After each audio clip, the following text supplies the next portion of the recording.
संविधान में 14 सितंबर 1949 के दिन हिंदी को राजभाषा का दर्जा दिया गया था। यही वजह है कि आज के दिन ये हिंदी दिवस मनाते हैं। आजादी के ठीक 2 साल बाद 1947 में देश आजाद हुआ था और 1949 में हिंदी को देश की राजभाषा बनाया गया। हालांकि दक्षिण भारत के जो राज्यों में अलग अलग भाषाएं बोली जाती हैं, तो उन राज्यों के विरोध के चलते अंग्रेजी को भी अगले 15 साल तक राजभाषा बनाया गया था। तो आज से ठीक 76 साल पहले हिंदी राजभाषा बनी थी और ये हिंदी दिवस मनाने की शुरुआत 1953 से हुई थी। अच्छा, वैसे कई लोगों के मन में इस बात को लेकर कंफ्यूजन रहता है कि हिंदी हमारी राष्ट्रभाषा है या फिर राजभाषा है, क्योंकि हमारे देश में सबसे ज्यादा बोली जाने वाली भाषाओं में से एक है हिंदी। तो ये जानकारी देश के हर एक नागरिक को होनी चाहिए ध्यान में। सबसे पहले समझिए राष्ट्रभाषा और राजभाषा में अंतर क्या होता है। राष्ट्रभाषा किसी भी देश की सांस्कृतिक, सामाजिक और ऐतिहासिक एकता का प्रतीक होती है, क्योंकि हमारे देश में कई अलग अलग कल्चर हैं और ढेर सारी भाषाएं बोली जाती हैं, हिंदी, बांग्ला, कन्नड़ वगैरह, राइट। तो इसलिए हमारे देश में किसी भी भाषा को राष्ट्रभाषा का दर्जा नहीं दिया गया है, यहाँ तक कि हिंदी को भी नहीं है। लेकिन भारत के संविधान में हिंदी को राजभाषा का दर्जा दिया गया है, यानी हिंदी भाषा का इस्तेमाल सरकारी कामों में, प्रशासन, न्यायपालिका, राजकीय कार्यों के लिए किया जा सकता है। हिंदी भाषा का उपयोग मतलब गवर्नमेंट नोटिस वगैरह में इसमें है ना। ओके, और चलिए आगे बढ़ते हैं अपन खबरों में। देखिए आप, पहली खबर, इनकम टैक्स डिपार्टमेंट की तरफ से नोटिस जारी किया गया कि ITR भरने की लास्ट डेट 15 सितंबर है, तो 2 दिन का ही मौका बचा है। अब तक हमारे देश में 6 करोड़ से भी ज्यादा ITR रिटर्न दाखिल हो चुके हैं और कल इसकी लास्ट डेट है, तो जिन लोगों ने अभी तक भी फिल नहीं किया वो कर लें। वैसे इनकम टैक्स रिटर्न भरने की डेडलाइन को बढ़ाने की मांग की जा रही है, लेकिन अभी तक ऑफिशियल नोटिस आया नहीं है। चलिए दोस्तों, अगली बड़ी खबर देखिए। G7 बैठक में अमेरिका ने उठाई मांग, रूस से तेल खरीदने पर लगे भारत और चीन पर शुल्क। दरअसल अमेरिकी राष्ट्रपति डोनाल्ड ट्रंप ने उत्तर अटलांटिक संधि संगठन नाटो के सदस्य देशों से रूस से कच्चे तेल का आयात बंद करने और चाइना पर 50 से 100% तक आयात शुल्क लगाने का आह्वान किया है। ट्रंप ने इसको लेकर नाटो देशों को भी एक पत्र लिखा और उसे सार्वजनिक किया है। और अमेरिका के इस टेरिफ मसले पर देखिए, हमारे देश के RSS प्रमुख मोहन भागवत भी बोले कि डर के चलते भारत पर टेरिफ लगाया गया। वे सोचते हैं कि हम मजबूत हुए तो उनका क्या होगा, जब 7 समंदर की दूरी है तो डर के साथ। और वहीं दोस्तों, US टेरिफ के असर पर भी एक रिपोर्ट सामने आ रही है कि कपड़ा उद्योग के राजस्व में 5 से 10% तक की गिरावट आ सकती है। क्रिसिल रेटिंग एजेंसी की तरफ से यह दावा किया गया। और खबर देखिए, बीते दिन भारत और EU यानी यूरोपियन यूनियन के बीच 13वें दौर की बातचीत हुई। वाणिज्य मंत्री पीयूष गोयल बोले कि हम संतुलित व लाभकारी व्यापार समझौते के लिए प्रतिबद्ध हैं। भारत EU के बीच ये FTA को लेकर 13वें राउंड की बातचीत पूरी हो चुकी है। FTA यानी फ्री ट्रेड एग्रीमेंट को लेकर ये बातचीत चल रही है और जल्द ये फाइनल हो जाएगा। तो इस पर कॉमर्स मिनिस्टर का कहना है कि फ्री ट्रेड एग्रीमेंट के 60% चैप्टर्स कंप्लीट हो चुके हैं। उन्होंने ये ट्वीट भी किया। चलिए दोस्तों, अगला अपडेट देखिए। आम आदमी के लिए बड़ी राहत की खबर आ रही है महंगाई पर कि बदलेगी दवाओं की कीमतें। सरकार ने कंपनियों को जारी किए नए ऑर्डर्स। दरअसल 22 सितंबर से जो नए GST रिफॉर्म लागू होने वाले हैं, तो उससे पहले सरकार ने देश भर की सभी दवा कंपनियों को आदेश दिया है कि नई GST व्यवस्था के तहत दवाओं, फॉर्मुलेशन और मेडिकल डिवाइसेज की MRP अपडेट करें, ताकि आम लोगों को दवाइयां खरीदते दौरान रेट्स में MRP में कंफ्यूजन ना हो ऐसा। और कई सारी कंपनियों ने अनाउंसमेंट करना भी शुरू कर दिया। देखिए, GST कटौती के बाद शैम्पू, साबुन, कॉफी वगैरह भी सस्ते हुए हैं। HUL कंपनी ने अपने कई सारे प्रोडक्ट्स को लेकर न्यू GST रेट्स की MRP लिस्ट जारी की है। शैम्पू 55 रुपए, हॉर्लिक्स 20 रुपए, साबुन 8 रुपए सस्ता हुआ। देश की सबसे बड़ी जो FMCG कंपनी है, हिंदुस्तान यूनिलीवर, HUL, उसकी तरफ से ये दाम घटाए गए हैं। तो इस कंपनी के ढेर सारे प्रोडक्ट्स जो आते हैं, शैम्पू, साबुन, कॉफी वगैरह, ये सस्ते होंगे। कितने सस्ते होंगे, ये कुछ रेट्स के कंपैरिजन आप देख सकते हैं कंपनी की तरफ से। ये पुराने रेट, पुराने MRP जो हायर GST वाले थे और नए रेट्स जो कम GST वाले हैं, दोनों ही जारी किए हैं। और ये सभी बदली हुई रेटें जो है ये 22 सितंबर से ही लागू होगी, जिस दिन से हमारे देश में नई GST रिफॉर्म लागू होंगे, है ना। और भी आप ये टेबल में देख सकते हैं कंपनी के अलग अलग लाइफ बॉय साबुन, डव शैम्पू वगैरह, ये जो ढेर सारे प्रोडक्ट्स आते हैं ये सस्ते होंगे। चलिए अगली खबर देखिए। देश के परिवहन मंत्री नितिन गडकरी ने कहा कि 97 लाख पुराने वाहनों की स्क्रैपिंग से होगा 40,000 करोड़ का फायदा। गडकरी ने नई गाड़ी पर छूट की अपील भी की। केंद्रीय परिवहन मंत्री ने कहा कि 97 लाख प्रदूषण फैलाने वाले वाहनों को कबाड़ में बदलने से केंद्र और राज्यों को GST के रूप में 40,000 करोड़ रुपए तक का लाभ होगा। एक रिपोर्ट ये भी सामने आ रही है कि 70 लाख रोजगार पैदा कर सकती है हमारे देश में वाहनों की स्क्रैपिंग पॉलिसी भी है, और ऑटो सेक्टर को भी इससे रफ्तार मिलेगी और सरकार को भी इससे 40,000 करोड़ रुपए तक का जल्दी राजस्व मिल सकता है। तो मौजूदा समय में स्क्रैपिंग पॉलिसी की स्थिति क्या चल रही है? अब सरकार सस्ते पुर्जे और प्रदूषण पर भी असर के मुद्दे पर फोकस कर रही है। एथेनॉल, E20, फ्यूल वगैरह और ऊर्जा पर भी सरकार का फोकस है, देख सकते हैं आप डिटेल। और चलिए अगली बड़ी खबर देखिए। देश के सर्वोच्च न्यायालय सुप्रीम कोर्ट ने एक बड़ा फैसला सुनाया और कहा कि आवास का अधिकार जीवन के मौलिक अधिकार का हिस्सा है। जो 3 मूलभूत आवश्यकताएं होती है ना इंसान की, रोटी, कपड़ा, आवास, तो सुप्रीम कोर्ट ने एक केस की सुनवाई करते हुए कहा कि जीवन भर की गाड़ी कमाई लगाकर फ्लैट और घर बुक कराने के बाद घर का सपना लिए भटक रहे हजारों फ्लैट खरीदारों के दुख को ये सुप्रीम कोर्ट ने साझा किया है। आए दिन आपको पता होगा कई सारे बिल्डर्स के ऐसे मामले देखने को मिलते हैं कि वो लोगों से पैसा ले लेते हैं, टाइम पर डिलीवर नहीं करते हैं, फ्लैट बनाकर नहीं देते हैं। डेवलपर जो होते हैं वो घर खरीदारों का शोषण करते हैं, पैसा मिलने के बावजूद घर बनाकर नहीं देते हैं। तो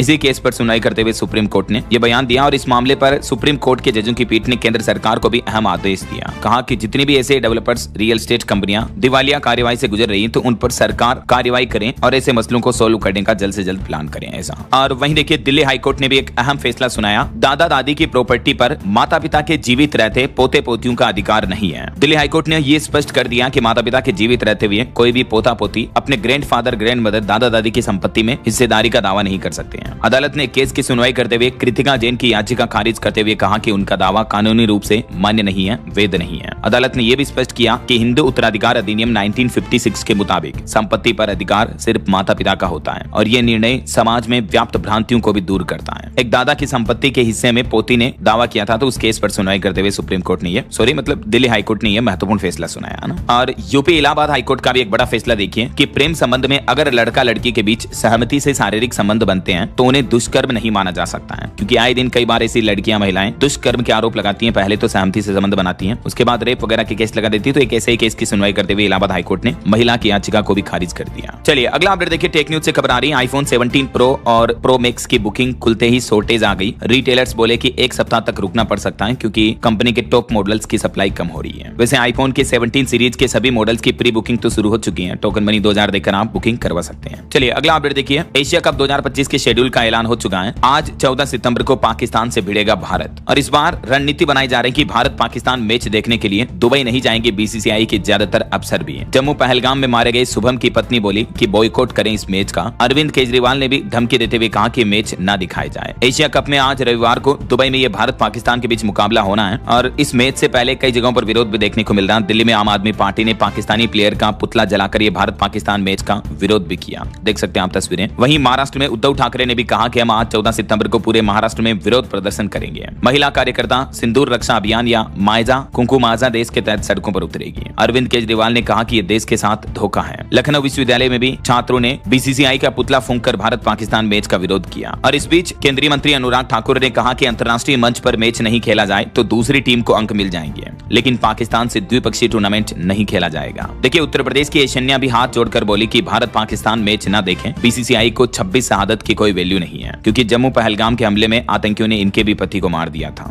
तो ये आज के क्रिकेट मैच से पहले काफी कंट्रोवर्सी देखने को मिल रही है। आम आदमी पार्टी ने विरोध करते हुए कहा कि भाजपा को शर्म आनी चाहिए। चलिए अगली खबर देखिए, चंडीगढ़ में बीड़ी पर भी टैक्स को बढ़ाकर 40% तक करने की मांग की जा रही है। एक्सपर्ट बोले कि तंबाकू से बीमारियां और मौतें बढ़ी हैं, गरीब सबसे ज्यादा इसका नुकसान झेल रहा है, क्योंकि हाल ही में सरकार ने जो 40% जीएसटी वाला लग्जरी कैटेगरी का आइटम्स वाला जो जीएसटी स्लैब जोड़ा है, उसमें सिगरेट, गुटखा, तंबाकू, पान मसाला वगैरह को तो ऐड किया, लेकिन बीड़ी को ऐड नहीं किया, क्योंकि सरकार का कहना है कि बीड़ी बनाने के रोजगार में कई सारे लोगों को नौकरियां मिलती हैं, जॉब मिलती हैं। तो अब चंडीगढ़ पीजीआई में मीटिंग के दौरान ये बीड़ी पर भी टैक्स बढ़ाने की मांग की गई। चलिए खबर देखिए, भारत के लिए बड़े गर्व की बात है, हिमाचल प्रदेश की बेटी ऑस्ट्रेलिया में भारत की डिप्टी हाई कमिश्नर बनी है। लाहौल स्पीति की आईएफएस अधिकारी रह चुकी है, श्रीलंका में भारतीय उच्चायोग में काम भी कर चुकी हैं। और देखिए पंजाब के मुख्यमंत्री भगवंत मान बोले हर गांव को 1 लाख टोकन मनी दिया जाएगा। पंजाब सरकार का खजाना खाली नहीं है, पंजाब को हक चाहिए। डिबेट चैलेंज पर उन्होंने कहा कि बिट्टू से क्या बहस करूं। और वहीं मध्य प्रदेश भोपाल का ये मामला देखिए, रेप और लव जिहाद के आरोपियों के घर पर प्रशासन ने चलाया बुलडोजर। भोपाल में आरोपी फरहान के पिता बोले कि पुलिस ने 10 लाख मांगे थे, हम नहीं दे पाए। वहीं जम्मू कश्मीर के डोडा में 3 आतंकियों के छिपे होने की सूचना है, पुलिस और सेना का सर्च ऑपरेशन जारी है। और हिमाचल प्रदेश के बिलासपुर में फिर से बादल फटा, मंडी में लैंडस्लाइड की घटना हुई, 10 गाड़ियां मलबे में दब गई, सड़कें भी बह गई। 15 सितंबर से देश भर के कई राज्यों में मानसून के वापसी की संभावना भी है। आगे मैं आपको बताऊंगा और भी पूरे मौसम समाचार विस्तार से। फिलहाल देखिए अगली खबर, चुनाव आयोग ने कहा कि वोटर लिस्ट बनाना और बदलना सिर्फ हमारा काम है, एसआईआर कराना हमारा विशेष अधिकार है। सुप्रीम कोर्ट का निर्देश देना हमारे काम में दखल है। देश भर में एसआईआर करवाने के मुद्दे के बीच अब चुनाव आयोग की तरफ से बयान देखने को मिला। और बैंकिंग न्यूज से खबर देखिए दोस्तों, करोड़ों ग्राहकों के लिए जरूरी अपडेट आ रहा। भारतीय स्टेट बैंक एसबीआई ने डिपॉजिट स्कीम में एक बड़ा बदलाव किया है और इस नियम से ग्राहकों पर भी असर पड़ेगा। दरअसल देश के सबसे बड़े बैंक ने अपनी मल्टी ऑप्शन डिपॉजिट यानी एमओडी स्कीम के नियमों में यह बदलाव किया है। और इस नए बदलाव के तहत इस स्कीम का लाभ लेने के लिए ग्राहकों के सेविंग अकाउंट में कम से कम 50,000 रुपए का बैलेंस होना जरूरी होगा, जबकि पहले ये लिमिट 35,000 ही थी। तो अब समझिए ये एमओडी स्कीम है क्या। एमओडी का मतलब मैंने आपको बताया मल्टी ऑप्शन डिपॉजिट। एक्चुअली ये एक तरह का बैंक में सिस्टम होता है जिसमें आपके सेविंग अकाउंट में अगर 50,000 रुपए से ज्यादा बैलेंस हुआ तो जो अतिरिक्त रकम होगी वो अपने आप एफडी में कन्वर्ट हो जाती है, फिक्स डिपॉजिट में, और आपको उस पर एफडी का इंटरेस्ट रेट ब्याज मिलना शुरू हो जाता है। तो पहले इसमें 35,000 से ही ये स्कीम शुरू हो जाती थी, तो अब मिनिमम आपको 50,000 तक बैलेंस मेंटेन करना होगा ना। चलिए अगली खबर देखिए दोस्तों, मणिपुर में हिंसा के 2 साल बाद आखिरकार प्रधानमंत्री नरेंद्र मोदी ने मणिपुर राज्य का दौरा किया। यहाँ चुराचांदपुर में रिलीफ कैंप में पहुंचे, इम्फाल में भी हिंसा पीड़ितों से मिले और कहा कि शांति का रास्ता चुने। पीएम मोदी ने बीते दिन मणिपुर में चुराचांदपुर और इम्फाल दोनों जगहों पर अपना संबोधन दिया, जो कि कुकी मेते दोनों समुदाय के गढ़ हैं और यहाँ 7300 और 1200 करोड़ करोड़ रुपए से भी ज्यादा के विकास कार्यों का शिलान्यास और उद्घाटन किया। मणिपुर में पीएम मोदी का जोरदार स्वागत भी देखने को मिला। हिंसा पीड़ितों से भी पीएम ने मुलाकात की और यहाँ अपने संबोधन में पीएम मोदी बोले कि यहाँ के लोगों के जज्बे को मैं सलाम करता हूँ। पीएम ने कहा कि मैं आपके साथ हूँ, हिंसा न फैलाएं, शांति से और बातचीत से समाधान निकालें। मणिपुर माँ भारती के मुकुट पर सजा एक रत्न है, हम सबको मिलकर इसे संवारना है। और वैसे जब पीएम मोदी मणिपुर पहुंचने वाले थे तो भारी बारिश आ रही थी, उनका हेलीकॉप्टर नहीं उड़ सका तो कार से ही वो चूराचांदपुर पहुंचे, 1.5 घंटे तक सफर तय किया। और वहीं मणिपुर के अलावा पीएम मोदी ने मिजोरम की पहली रेल लाइन का भी उद्घाटन किया। राज्य की पहली राजधानी एक्सप्रेस ट्रेन को भी हरी झंडी दिखाई। 51 किलोमीटर इस लंबी रेल लाइन के बनने से अब मिजोरम राज्य दिल्ली से सीधा जुड़ चुका है। न सिर्फ दिल्ली से बल्कि इस 51 किलोमीटर लंबी रेलवे लाइन से मिजोरम दिल्ली, गुवाहाटी, कोलकाता से सीधा कनेक्ट हो पाएगा रेलवे लाइन के जरिए। इस रूट में 45 सुरंगें हैं। कुतुब मीनार से भी ऊंचा भारत का दूसरा ब्रिज भी बना हुआ है, जिसका पीएम मोदी ने उद्घाटन किया। वैसे पीएम मोदी अभी 5 राज्यों के दौरे पर हैं। 15 सितंबर तक वो मणिपुर, मिजोरम के अलावा असम, बिहार और पश्चिम बंगाल का भी दौरा करेंगे। करोड़ों रुपए की योजनाओं की सौगात देंगे, है ना। चलिए अगला अपडेट देखिए दोस्तों। हरियाणा के हिसार की स्नेहा ने केबीसी में 12.5 लाख रुपए की रकम जीती। बोली कि मेरे पिता पर 15 लाख का कर्ज है। रोने लगी तो अमिताभ बच्चन ने उनको चुप कराया। और वहीं हरियाणा के भिवानी की टीचर मनीषा के मामले में भी लाइब्रेरी पहुंची सीबीआई, संचालकों से पूछताछ की। 10 दिन से जिले में डटी हुई टीम, अभी तक कोई सुराग नहीं मिल पाया। और वहीं एक गर्व की बात देखिए, वर्ल्ड बॉक्सिंग फाइनल में पहुंची हरियाणा रोहतक की मीनाक्षी भी मंगोलिया के बॉक्सर को 5-0 से हराया। भारतीय सीमा पुलिस में तैनात है, ये मेडल मिलना तय हो चुका है। मैनी कांग्रेट्स मीनाक्षी को। चलिए अगला अपडेट देखिए दोस्तों। देश में अफीम खेती की नीति का ऐलान किया है सरकार ने। 1 लाख से ज्यादा किसानों को अफीम की खेती करने के लिए लाइसेंस दिया जाएगा। हालांकि शर्त पूरी नहीं करने वाले किसानों के लाइसेंस निलंबित होंगे। केंद्र सरकार ने कहा कि इस साल करीब 1.25 लाख के लगभग किसानों को अफीम खेती का लाइसेंस दिया जाएगा। फसल वर्ष 2025-26 के मद्देनजर मध्य प्रदेश, राजस्थान, उत्तर प्रदेश, इन राज्यों में अफीम पोस्त की खेती के लिए सालाना लाइसेंसिंग नीति की घोषणा कर दी है सरकार ने। किन लोगों के लाइसेंस बरकरार रहेंगे और किन के निरस्त होंगे, डिटेल आप देख सकते हैं। चलिए अगला अपडेट देखिए। प्रधानमंत्री नरेंद्र मोदी ने मणिपुर से नेपाल की नई पीएम सुशीला कार्की को बधाई दी और बताया महिला सशक्तिकरण का उदाहरण। सुशीला कार्की जो कि नेपाल की अभी अंतरिम प्रधानमंत्री बन चुकी हैं, उन पर प्रतिक्रिया देते हुए पीएम मोदी ने लिखा कि नेपाल के भाई बहनों की शांति, प्रगति और समृद्धि के लिए भारत पूरी तरीके से प्रतिबद्ध है। वैसे नेपाल में हिंसा के बाद अब नेपाल के जो पूर्व पीएम पद छोड़ दिए केपी ओली, उन पर एफआईआर दर्ज हुई। आरोप है कि पुलिस को प्रदर्शनकारियों पर ज्यादती करने का आदेश दिया इन्होंने। अभी वो अज्ञात जगह पर छिपे बैठे हैं, देखिए जरा। वहीं हरियाणा के भी कई लोग जो नेपाल में फंसे हुए थे अब घर लौटने लगे। धीरे धीरे रेस के ऑपरेशन पूरा हो रहा है और नेपाल में अब माहौल शांत होने लगा है। अब अगले 6 महीने बाद नेपाल में आम चुनाव होंगे। चलिए कुछ और इंटरनेशनल न्यूज अपडेट्स देखते हैं दोस्तों, फटाफट से देखिए आप। रशिया में जबरदस्त भूकंप आया। लगभग 7.5 की तीव्रता के भूकंप से कई इलाके कांप गए। दहशत का माहौल पैदा हो गया। सुनामी का अलर्ट भी जारी हुआ। रूस के कामचटका में ये 7.4 की तीव्रता का भूकंप आया। बीते 3 महीनों में 7 तीव्रता के 3 भूकंप दर्ज हो चुके हैं रशिया में यहाँ। और वहीं देखिए एक और बड़ी दुर्घटना हो गई। कांगो में वेल बोट नदी में डूबने से 107 लोगों की मौत हो गई। अभी भी 146 लोग लापता हैं। वहीं खबर आ रही कि पाकिस्तान करेगा साल 2027 में संघाई सहयोग संगठन शिखर सम्मेलन की मेजबानी। पाकिस्तान के प्रधानमंत्री शहबाज शरीफ ने यह घोषणा की है। इधर इजराइल ने गाजा और हमास मुद्दे पर फ्रांस और ब्रिटेन को फटकार लगाते हुए यूएन में कहा कि इनके इराक और सीरिया में हमले जायज, तो हमारा कतर पर हमला भी सही है। और वहीं देखिए अल्बानिया दुनिया का पहला ऐसा देश बन गया है जिसके पास एक एआई मंत्री है। घूसखोरी रोकने के लिए अल्बानिया सरकार ने एआई मिनिस्टर बनाया। वहां के पीएम बोले कि सरकारी ठेकों पर नजर रखी जाएगी इस एआई मिनिस्टर के जरिए। हालांकि विपक्ष ने कहा कि यह पब्लिसिटी स्टंट है और संविधान के खिलाफ है। चलिए दोस्तों आगे बढ़ते हैं अपन खबरों में। देखिए आप, दिल्ली में 3 मैक्स अस्पतालों को बम से उड़ाने की धमकी मिली। सुरक्षा टीमें तलाशी अभियान चलाए। और एक बड़ी दुर्घटना हो गई कर्नाटक के हासन जिले में। गणेश विसर्जन जुलूस के दौरान भीड़ में एक ट्रक घुस गया जिसने 9 लोगों को कुचल दिया। सबकी मौत हो गई। 20 से ज्यादा अभी भी घायल हैं। चश्मदीद बोले कि ट्रक बेकाबू हुआ, पहिए के नीचे आ गए लोग बाग। कर्नाटक में गणेश जुलूस के दौरान ये भयंकर हादसा हो गया। और टेक न्यूज से खबर देखिए। जीमेल में आया एक नया फीचर। अब एक ही जगह पर दिखेगी ऑनलाइन ऑर्डर्स की डिटेल। अब इंटरनेट से की गई आपकी सारी शॉपिंग का हिसाब आपको जीमेल के नए परचेज टैब में मिलेगा। जैसे प्राइमरी वगैरह और इस तरह के अलग अलग टैब्स आते हैं ना, वैसे ही परचेज कैटेगरी अलग से आपको जीमेल में देखने को मिलेगी, है ना। बहरहाल अभी तो अपन कुछ और महत्वपूर्ण और काम की खबरें देखेंगे दोस्तों। अनुमान है कि उत्तर पश्चिम भारत से अब मानसून की विदाई 15 सितंबर से ही शुरू हो जाएगी। इस साल देश भर में ऑल ओवर 7% ज्यादा बारिश हुई है, लेकिन कुछ राज्यों में 15 सितंबर के बाद मानसून एक बार फिर से सक्रिय भी होगा। जैसे देश की आर्थिक राजधानी मुंबई में भी 14-15 सितंबर को लौटेगा मानसून। शहर और उपनगर में भारी बारिश का भी अलर्ट जारी किया। राजस्थान में भी 15 सितंबर के बाद एक बार फिर से मानसून की वापसी होगी, तो राजस्थान के कई जिलों में बारिश का सिलसिला फिर से देखने को मिलेगा। वैसे अभी तो राजस्थान में ठंडी रातें देखने को मिल रही है, तापमान में गिरावट आई है। और पहाड़ी राज्य हिमाचल प्रदेश के बिलासपुर में भी देखिए बादल फटने से तबाही मच गई। 10 गाड़ियां दब गई। धर्मपुर में लैंडस्लाइड से 8 घरों को भी खतरा है। केंद्र ने अब 7 मंत्री भेजे जो आपदाग्रस्त क्षेत्रों का दौरा करेंगे। वहीं उत्तर प्रदेश में देखिए कानपुर में बाढ़ से 16 गांव प्रभावित हैं। तंबू में बनाया ठिकाना। कई लोगों के घरों में पानी घुसने की वजह से हजारों लोग बेघर हो गए। गंगा नदी के जलस्तर ने 14 सालों का रिकॉर्ड तोड़ दिया। और मध्य प्रदेश में भी देखिए दोस्तों एमपी के दक्षिणी हिस्सों में आज से तेज बारिश की चेतावनी। इंदौर, जबलपुर, नर्मदापुरम संभाग के 11 जिले भीगेंगे।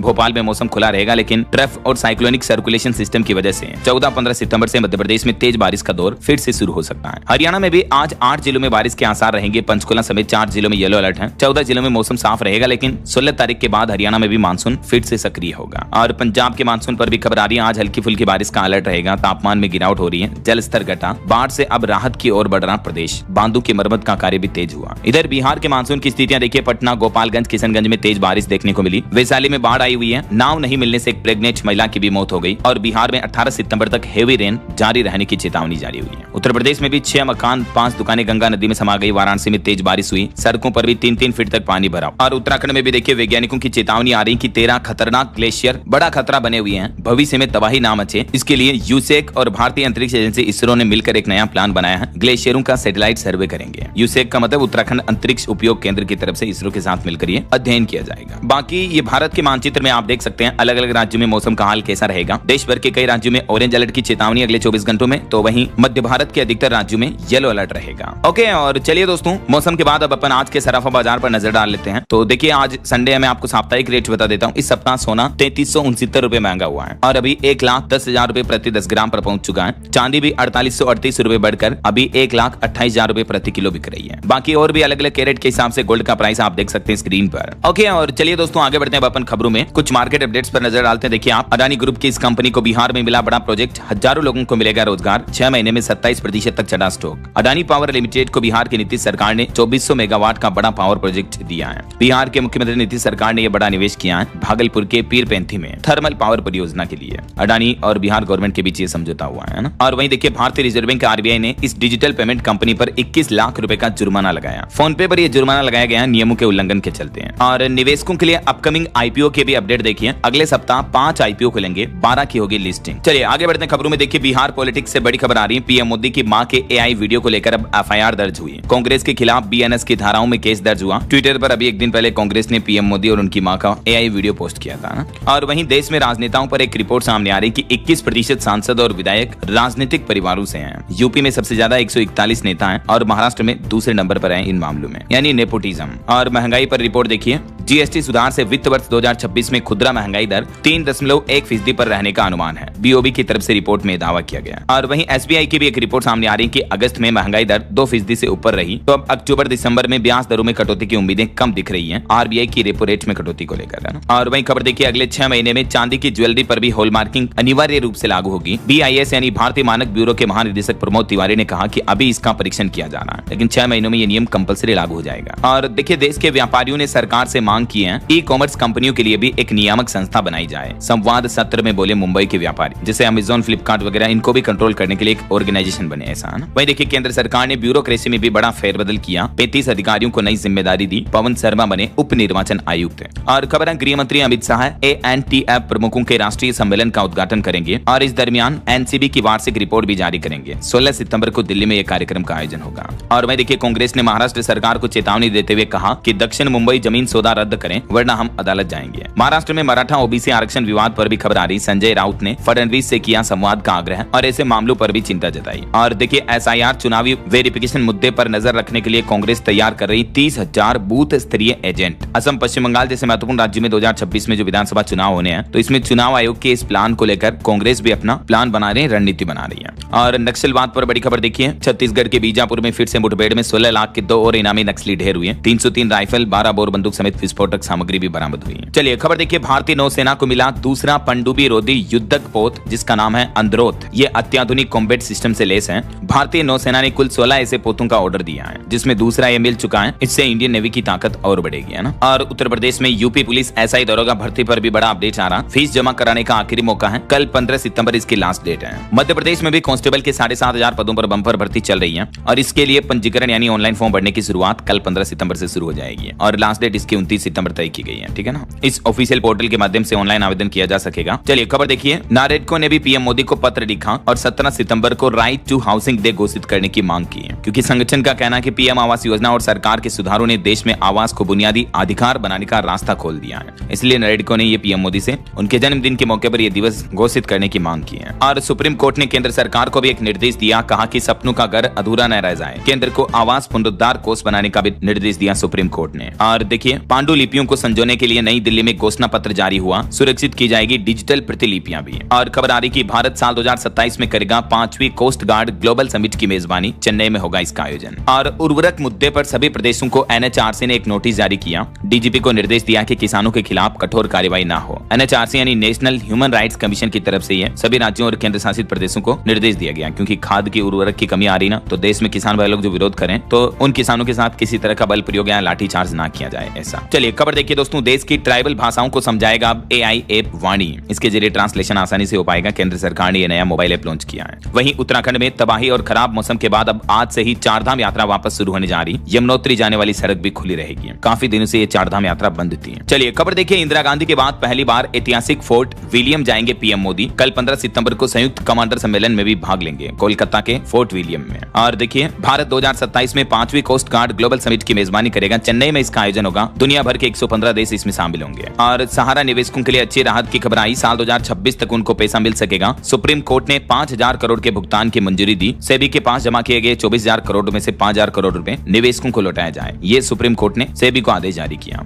और देखिए, देश की राजधानी दिल्ली में अब सहेली स्मार्ट कार्ड के जरिए महिलाएं आसानी से सफर कर पाएंगी। पिंक टिकट से मिलेगा छुटकारा। भैया दूज पर दिल्ली की सीएम रेखा गुप्ता सरकार महिलाओं को ये बड़ा तोहफा देगी इस नए कार्ड के जरिए। दिल्ली से जुड़े कुछ और अपडेट देखिए, पीएम मोदी के जन्मदिन पर होगा दिल्ली में कई विकास परियोजनाओं का शुभारंभ। दरअसल प्रधानमंत्री नरेंद्र मोदी के 75वें जन्मदिन पर दिल्ली की मुख्यमंत्री रेखा गुप्ता सरकार 15 परियोजनाओं का शुभारंभ करेगी। ये कुछ डिटेल वगैरह देख सकते हैं आप। और वहीं दिल्ली मेट्रो ने रेड और येलो लाइन को लेकर भी एक बड़ा फैसला लिया। लाखों लोगों को फायदा होगा। अब रेड और येलो लाइन दोनों लाइन स्मार्ट होगी। सिग्नल समस्याओं को हल करने के लिए एल्स्टॉम के साथ डीएमआरसी ने अनुबंध किया है और इसके तहत तकनीकी सहायता प्रदान होगी और सुविधाएं और बेहतर होगी। वहीं देखिए, दिल्ली में सुरक्षा गार्ड और कर्मचारियों के लिए भी अच्छी खबर आई। रेखा गुप्ता सरकार बांटेगी इलेक्ट्रिक हीटर। दिल्ली सरकार सर्दियों में प्रदूषण नियंत्रण के लिए भी 3,000 से ज्यादा सुरक्षा गार्ड और कर्मचारियों को ईवी मतलब इलेक्ट्रिक हीटर देगी। और दिल्ली में अब यहाँ भी खुलेगी शराब की दुकानें। नई आबकारी नीति में बियर पीने की उम्र में भी बदलाव किया जा सकता है। एक तो दिल्ली सरकार ये प्लान कर रही है 25 साल से घटाकर 21 साल उम्र करने की। और इसके अलावा शराब की नई आबकारी नीति के तहत पेट्रोल पंप, शॉपिंग मॉल वगैरह यहाँ पर भी शराब की दुकानें खोलने और ब्रांड प्रचार के नियमों को बदलने पर विचार किया जा रहा है। वहीं दिल्ली की रेखा गुप्ता सरकार ने झुग्गी वासियों को भी बड़ा तोहफा दिया। डीडीए इस साल के अंत तक बांटेगा 700 फ्लैट भी। दिल्ली विकास प्राधिकरण की तरफ से इस योजना का नाम भी बदलकर प्रगति अपार्टमेंट कर दिया गया है। और खबर आ रही, केंद्र सरकार ने उत्तराखंड को भी एसडीआरएफ में जारी किए 455 करोड़ रुपए। मुख्यमंत्री बोले कि यह धनराशि को आपदा राहत कार्यों में खर्च किया जाएगा। वहीं उत्तराखंड में चारधाम यात्रा मार्ग पर भी स्थापित होगी मिलेट बेकरी। स्थानीय उत्पादों को मिलेगा बढ़ावा। और खबर देखिए, 17 सितंबर को दिल्ली में होगा पेंशन बचाओ प्रदर्शन। डबवाली में रिटायर्ड कर्मचारियों की तरफ से ये परियोजना बनाई गई है। वहीं यूपी अयोध्या में इस बार दिवाली के मौके पर 10 मिनट के लिए होगी आतिशबाजी। 26 लाख दियों से जगमगाएगा शहर। और राजस्थान सरकार ने मुख्यमंत्री अनुप्रति कोचिंग योजना में आवेदन करने की अंतिम तिथि 30 सितंबर तक बढ़ा दी है। ये राजस्थान राज्य सरकार की मुफ्त कोचिंग योजना है ना। वहीं खबर देखिए, मुंबई में 7 बांग्लादेशी नागरिक गिरफ्तार हुए। आधार कार्ड बरामद होने की वजह से ये पता चल पाया। और केरल में 18-19 सितंबर को आयुष क्षेत्र में आईटी समाधान नाम पर 2 दिवसीय राष्ट्रीय आयुष मिशन कार्यशाला का आयोजन होगा। हरियाणा में देखिए, जलभराव की वजह से किसानों की फसलों को भारी नुकसान हुआ। 26 लाख एकड़ से ज्यादा फसलें जलमग्न। और वहीं हरियाणा राज्य में 135 स्वास्थ्य संस्थानों के निर्माण को भी हरी झंडी मिली। स्वास्थ्य मंत्री की तरफ से यह घोषणा की गई। और सुप्रीम कोर्ट ने कोल इंडिया की अंतरिम कोयला नीति को रखा बरकरार। हाईकोर्ट के फैसले को भी खारिज किया। वहीं खबर है, भारत में ही बनेंगे राफेल लड़ाकू विमान। रक्षा मंत्रालय को मिला 114 एयरक्राफ्ट खरीदने का प्रस्ताव भी। और देखिए, मार्केट रेगुलेटर सेबी ने कंपनियों को आईपीओ के नियमों में ढील दी है। शेयर धारिता पूरा करने का समय भी बढ़ा। सेबी की बोर्ड बैठक हुई और इसमें कई बड़े फैसले लिए गए। एक तो अब बड़ी कंपनियां भी ऑफर कर सकेंगी कम साइज के आईपीओ, ठीक है। इसके अलावा म्यूचुअल फंड में पैसा लगाने वालों के लिए भी सेबी ने बड़ा ऐलान किया। एग्जिट लोड घटाकर 3% कर दिया, जो पहले 5% था। चलिए उत्तर प्रदेश के कुछ अपडेट देखिए दोस्तों। यूपी में बेसिक और माध्यमिक के साथ इस तरह के शिक्षकों को भी अब कैशलेस इलाज का लाभ मिलेगा। 5 सितंबर को जो सीएम योगी ने घोषणा की थी, तो उस पर मुख्यमंत्री योगी आदित्यनाथ सरकार ने क्लेरिफिकेशन जारी किया। देख सकते हैं आप। तो यूपी की योगी सरकार ने टीचर्स को यह सुविधा दी। उत्तर प्रदेश के शिक्षकों ने भी सीएम योगी के इस फैसले को थैंक यू कहा। वहीं मुख्यमंत्री योगी आदित्यनाथ बोले कि पिछड़े गाँव में जाकर मरीज देखेंगे डॉक्टर, निजी एम्बुलेंस और रक्तदाताओं पर कसी जाएगी नकेल। और उत्तर प्रदेश में अभी 2 दिन और गर्मी गर्मी उमस सताएगी, लेकिन सोमवार की रात से भारी बारिश की चेतावनी है, तो मैंने आपको बताया ही। वहीं देखिए उत्तर प्रदेश में खेती करना भी अब होगा और भी आसान। दरअसल उत्तर प्रदेश का कृषि विभाग भी राजस्थान की तरह सोशल मीडिया का उपयोग करने की तैयारी कर रहा है और किसानों को व्हाट्सएप, यूट्यूब वगैरह इन प्लेटफॉर्म के माध्यम से खेती से जुड़ी जानकारियां दी जाएगी, मौसम की जानकारियां मिलेगी, तो किसान भाई लोगों को राहत मिलेगी, है ना। और यूपी लखनऊ में 2 से 4 दिसंबर तक फिल्म फेस्टिवल का आयोजन होगा। इन 3 शहरों पर केंद्रित मूवी शुभ संगम बनाने की घोषणा है। वहीं यूपी इंटरनेशनल ट्रेड शो 2025 भी जल्दी शुरू होने वाला है। उत्तर प्रदेश में विकास और निवेश का महाकुंभ होगा ये। ग्रेटर नोएडा के इंडिया एक्सपो मार्ट में तैयारियां जोरों शोरों पर चल रही हैं। 25 से 29 सितंबर तक ये इन्वेस्टर इंटरनेशनल ट्रेड शो का आयोजन होगा, है ना। और देखिए उत्तर प्रदेश में स्मार्ट प्रीपेड मीटर से नए बिजली कनेक्शन पर भी सवाल उठने लगे। परिषद ने इलेक्ट्रिक मीटर खरीदने पर भी आपत्ति जताई। और उत्तर प्रदेश में शिक्षक भर्ती के नियमों में भी बदलाव किया गया है। टीजीटी में जीव विज्ञान विषय फिर से जोड़ा गया और पीजीटी में भी कुछ शर्तों को कड़ी किया गया है। और देखिए अधिकारियों को राष्ट्रीय छात्रवृत्ति योजना के लिए छात्रों को जागरूक करने के निर्देश दिए। 15% से ज्यादा आवेदन का लक्ष्य रखा है। उत्तर प्रदेश में योगी सरकार की तरफ से ऑर्डर जारी किया गया। वैसे विकसित उत्तर प्रदेश को सुझाव देने वाले मामलों पर भी रिपोर्ट सामने आ रही कि 31 से 60 साल की उम्र वाले युवा सबसे आगे हैं। अब तक 65,000 फीडबैक मिल चुके हैं विकसित यूपी के लिए। और देखिए काशी में बागेश्वर धाम के पंडित धीरेन्द्र कृष्ण शास्त्री ने बाबा दरबार में दर्शन पूजन किया। सनातन यात्रा की बाबा से अनुमति भी ली। चलिए यूपी के बाद अब कुछ बिहार के अपडेट देखिए दोस्तों। बिहार में दुगनी होगी सिपाही प्रशिक्षण की क्षमता। 3 नए ट्रेनिंग सेंटर भी बनाए जाएंगे। भागलपुर, बक्सर वगैरह इन जिलों में बिहार सरकार का ये प्लान है।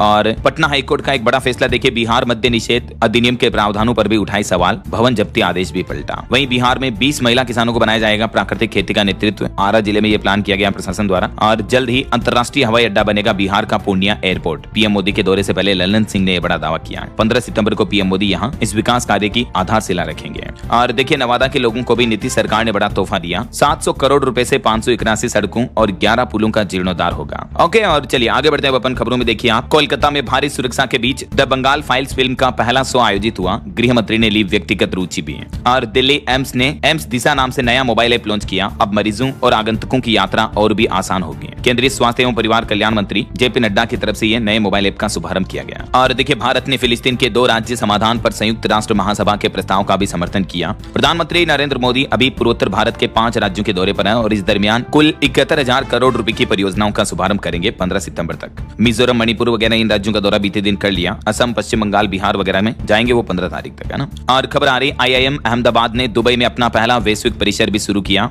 चलिए दोस्तों कुछ और स्टेट न्यूज अपडेट देख लेते हैं फटाफट से। देखिए राजस्थान में 1 करोड़ बच्चों के आधार कार्ड स्कूलों में अपडेट होंगे। माता पिता के आधार कार्ड से लिंक किए जाएंगे। और राजस्थान के जालोर में घटना होगी। देखिए 9वीं क्लास की छात्रा की हार्ट अटैक से मौत हो गई। स्कूल में तबियत बिगड़ी थी। 2 साल पहले छात्रा की सर्जरी भी हुई थी। वहीं मध्य प्रदेश हाईकोर्ट ने सभी क्रिमिनल कोर्ट की लाइव स्ट्रीमिंग पर रोक लगाई। सोशल मीडिया इसके पीछे वजह है। और एमपी में नए टूरिज्म डेस्टिनेशन की भी शुरुआत की। मुख्यमंत्री डॉक्टर मोहन यादव ने Gandhi Sagar forest retreat tent city का भी शुभारंभ किया। और बीते दिन मध्य प्रदेश के मुख्यमंत्री भी हॉट एयर बैलून में सवार करने के लिए चढ़े थे, लेकिन आग लग गई, तो उसके बाद इनकी सवारी कैंसिल की गई। हालांकि कलेक्टर बोली कि यह हादसा नहीं था। और देखिए सुप्रीम कोर्ट में होगा मध्य प्रदेश के ओबीसी आरक्षण का रास्ता साफ। एमपी सरकार और याचिकाकर्ताओं में सहमति बनी है। ओबीसी आरक्षण पर एमपी भोपाल में अधिवक्ताओं की भी बैठक हुई। 13% पदों को होल्ड किए जाने का मुद्दा भी उठा। वहीं खबर है छत्तीसगढ़ बस्तर में होगा 1000 करोड़ का निवेश। 3000 लोगों को मिलेगा रोजगार। और छत्तीसगढ़ के मेडिकल कॉलेजों में अब सीधी भर्ती नहीं होगी। हाईकोर्ट ने कहा कि प्रमोशन से भरे जाएंगे पद। वहीं यूपी लखनऊ से समस्तीपुर के लिए स्पेशल ट्रेन चलेगी। गोरखपुर पुणे के लिए भी 27 सितंबर से ट्रेन चलेगी। और देखिए बिहार पूर्णिया में 15 सितंबर को पीएम की जनसभा होगी। एयरपोर्ट का भी उद्घाटन करेंगे। पीएम मोदी की सुरक्षा में 5000 पुलिसकर्मी तैनात किए जाएंगे। झारखंड में मानसून पर खबर आ रही। 15 सितंबर से फिर से तेज बारिश का अलर्ट है। बंगाल की खाड़ी में एक्टिव हुआ लो प्रेशर एरिया। और वहीं देखिए दिल्ली में बाढ़ पीड़ितों पर पूर्व सीएम आतिशी ने वर्तमान दिल्ली सरकार को घेरा। कहा कि हर परिवार को 18,000 और किसानों को 20,000 मुआवजा मिलना चाहिए। वहीं DUSU चुनाव को लेकर ASAP ने बड़ा फैसला लिया। अपना कोई उम्मीदवार नहीं उतारेंगे। वहीं हरियाणा के 9 से देखिए 8 साइबर ठग अरेस्ट हुए। इनके पास से फर्जी सिम कार्ड, UPI अकाउंट भी बरामद हुए। और Haryana roadways bus tractor trolley से टकराई। हादसे में 3 महिलाओं की मौत हो गई। और हरियाणा में 3,500 किलोमीटर की और सड़कें बनेगी। PWD मंत्री बोले कि पीएम के जन्मदिन से शुरू होगा काम। चंडीगढ़ में देखिए 600 स्मॉल फ्लैट, 56 मकान का आवंटन रद्द हुआ। 3 साल में CHB ने 953 अलॉटियों को दिए बेदखली के नोटिस भी। ये चौंकाने वाली रिपोर्ट सामने आ रही चंडीगढ़ में हाउसिंग बोर्ड को लेकर, देख सकते हैं आप। और देखिए उत्तराखंड में आर्यों के आक्रमण की थ्योरी खारिज की। DNA विश्लेषण, जीन मैपिंग में बड़ा खुलासा हुआ। देवभूमि का DNA भी दूसरे राज्यों जैसा ही है। ओके, और चलिए कुछ एजुकेशनल अपडेट्स देख लेते हैं। देखिए राजस्थान में चतुर्थ श्रेणी भर्ती में 53,000 से ज्यादा पदों पर लगभग 24 लाख अभ्यर्थी शामिल होंगे। एडमिट कार्ड जारी हो चुके हैं। 19 से 21 सितंबर तक ये एग्जाम होगा। और युवाओं के लिए नौकरी का सुनहरा मौका। ITI नेहरन पुखर में 17 सितंबर को इंटरव्यू होंगे। मारुति सुजुकी कंपनी में कैंपस लगेगा। हिमाचल प्रदेश कांगड़ा में। और मध्य प्रदेश में भी ये 7,500 पुलिस कांस्टेबल की भर्ती कल से ही शुरू होने जा रही। फॉर्म भरे जाएंगे, मैंने आपको बताई थी डिटेल। ओके, और अंत में दोस्तों आज के राशिफल पर नजर डाल लेते हैं। देखिए मेष राशि वालों की नौकरी में में स्थान परिवर्तन के योग हैं और धनु राशि वालों को भी सुखद समाचार मिल सकता है। और भी कुछ अलग अलग राशियों का राशिफल आप देख सकते हैं स्क्रीन पर। और हाँ दोस्तों, आप मुझे कमेंट करके बताइए कि इस साल के मानसूनी सीजन में भारी बारिश और बाढ़ की वजह से सबसे ज्यादा नुकसान किस राज्य में हुआ है। कमेंट करके लिखिए, एक सर्वे करते हैं देखें। और साथ ही इस वीडियो को लाइक और